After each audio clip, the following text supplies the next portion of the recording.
Pour moi, l'horlogerie, c'est de l'art, de l'histoire, un trésor, un savoir-faire. J'ai toujours aimé l'infiniment petit, j'ai toujours aimé la précision. Je l'ai découverte quand j'étais plus jeune avec le modélisme. Mais c'est vrai qu'ici, j'ai découvert qu'on pouvait maîtriser tout un outillage dans le but de fabriquer des pièces de précision et qu'elles peuvent prendre vie.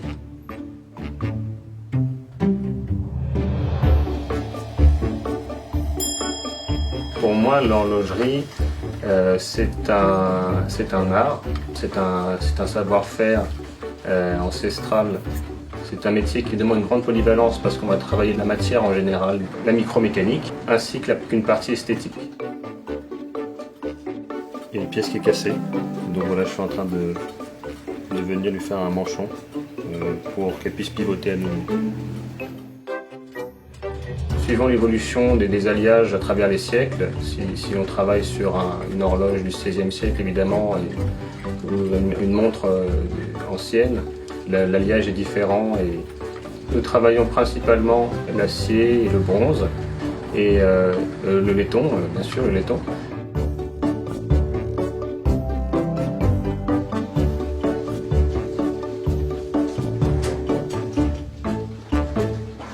L'horlogerie, c'est très sensuel. On travaille avec plusieurs sens. Il est important de former notre main, de former le toucher. On va aussi évidemment avoir besoin de nos yeux et le souci du détail, le souci de la précision, ça c'est quelque chose d'essentiel. Il vient aussi la nécessité d'avoir de bonnes oreilles rien que pour caler une horloge, on va écouter le bruit du mécanisme.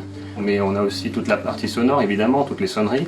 Il n'est pas rare d'avoir une partition et de venir accorder les gongs pour la sonnerie.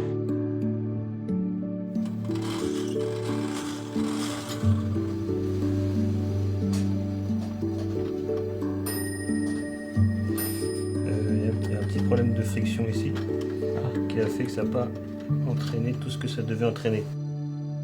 C'est peut-être facile, mais je pense que je suis un voyageur du temps. Sachant qu'ici, on restaure des instruments de mesure du temps qui peuvent être vieux de centaines d'années, pour moi, le temps est très relatif.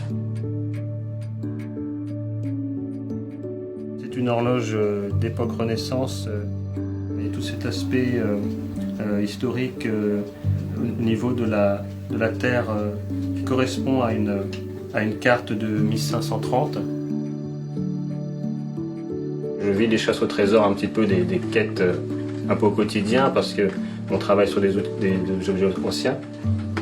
Donc il y a toujours une inconnue et des mystères qu'il faut résoudre.